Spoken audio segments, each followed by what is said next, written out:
My name's Jason Sutton. I'd say I've been properly making yurts for other people for about 10 years now and living in a yurt for 15 years.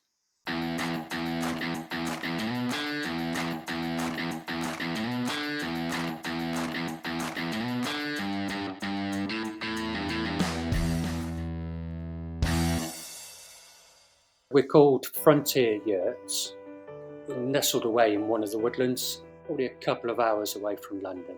We're a small family-run business, myself and my son, who's now 21.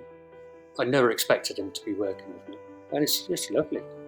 I've been watching Woodland Mills, and especially Josh's videos. He's just guiding you through. It just instilled me with a lot of confidence, and then the price was also good as well. So I got the HM126 with the 14 horsepower Kohler engine. It was on the trailer pack, and I put an extension on there. The wood that we used, all of it was milled on the mill, which was really satisfying. We've got good plantations over here. They're managed sustainably as well. They'll provide 26 tonne of Douglas fir or larch, whatever I ask for. But generally we use sweet chestnut over here. It's a lovely hardwood. Over here we call it the poor man's oak because it'll weather outdoors just like oak will. It's got a lovely grain, very robust. It's just a lovely, lovely timber.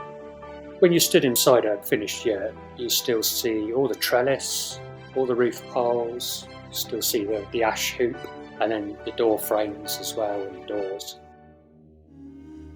A yurt, it's a Mongolian mobile structure that they have been using for thousands of years.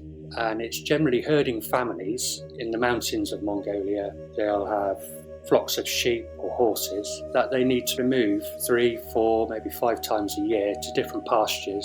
So they needed a lovely little home that they can pack down, put onto carts or even just onto bare sticks, and then transport them across the plains, set up again in new pastures and keep themselves lovely and warm inside. Traditionally they use sheep's wool that's felted and cotton canvases. I've been living in a yurt for the last 15 years now. Well, when I first thought about building a yurt, it was really a move for my son. I'd known about them, but I'd never actually been inside one. And it wasn't until I saw my friend's small little yurt, I just thought this is a beautiful space. I just remember standing in there just thinking, I think I might be able to make one of these. So I found a little booklet that told you all the basic principles and set to making a yurt.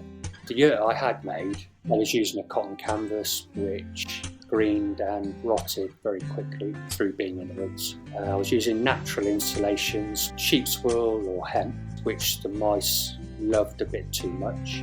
The yurt was lovely, but it was looking a bit shabby after 9 years. I probably built it in a hurry. I hadn't fully dived into how to upgrade a yurt so that it will last in damp, rainy, more kind of temperate climate, getting to very cold climate. You know, over 15 years you get to kind of work out all that, make life comfortable 24/7, 365 days a year. That's where a PVC really comes into play.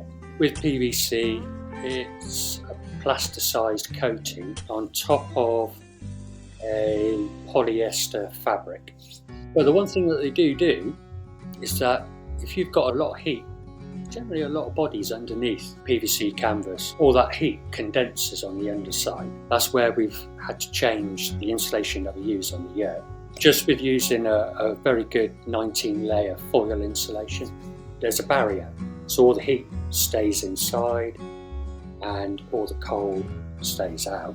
So there's no condensation issues. They end up being very nice and warm and cosy. Traditionally, it would be a fabric wall. We now use canvases, we're using PVC, but I've done 3 yurts now with cladded walls. So we use larch cladding, that's tongue and groove. It transforms it.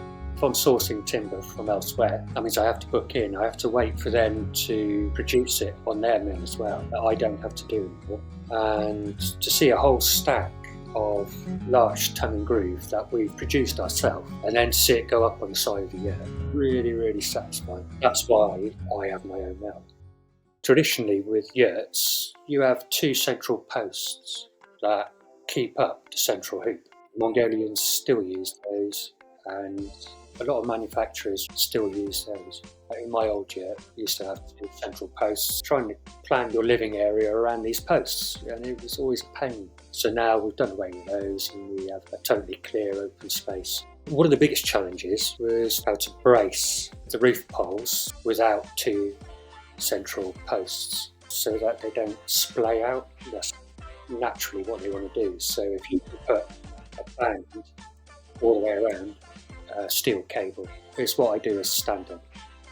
When we're actually going about trying to work out what a customer would like, they'll give me a good idea of what it is they're after, the size, how many windows, how many entrances, and then I'll put together some CAD drawings by using computer design. I can work out exactly what lengths of canvas I need, because we like to have a good overhang over the floor so that canvas is taking all the wear and tear of the weather, and in 20 years time it can be replaced. If you want to put any footings in, you dig maybe a 2 foot deep hole in the ground, fill it full of gravel, tamp it down. That's a good enough base to then have uprights coming up to support a decking, basically. It's a round decking. That's then insulated floorboarding. And then you can put a laminate floor or a lino floor or a hardwood floor on top of that. We put up the basic frame first, and so we'll have the door frames, window frames, and then the trellis joins all the door frames and window frames together. So effectively just created a walled circle using trellis and door frames. Then the roof poles and the hoop go on, so we created a frame. On top of the roof poles we have a nylon liner, and then behind the trellis we use a painted hardboard, and then we hang the wall insulation all the way around, and then put the roof insulation on, and that overhangs the wall insulation. And then the canvases go on, and then we batten the canvases to the frame. So effectively we're sandwiching all the insulation. From start to finish, I like to give us 12 weeks on a big yurt. There's lots of final fittings that we can only do once the yurt is up. We'll actually disassemble, so right from the base upwards we'll build, and then we totally take it apart, number everything that we need to number, pack it all down, load it onto the trailer, and then that will narrow our assembly time. Because a lot of the times where we're putting up these yurts and installing them, they can be quite off-grid. So the least time that we have to spend in tents, my weary old boats can only take so many days in the tent. With our yurt, I kind of wanted to make things a lot more spacious. I didn't just build one, I built two with a boot room and bathroom in between. So we have one yurt which is our living room and kitchen, and that's where we have a wood-fired range cooker. And then you walk through the boot room, you've got a shower, bathroom, you have an indoor toilet, and then you walk through into the other yurt, and that's 2 bedrooms in there. We have a water bowser, we have solar electric, generator that runs workshop, so feeds our solar batteries as well. I've had friends say, "How can you live in the dark woods?" You know, when you kind of feel at home somewhere. I feel very much at home. All my work in life has been about trees. Even as a young lad, I'd go running through the woods for hours. You're that much more connected with your environment.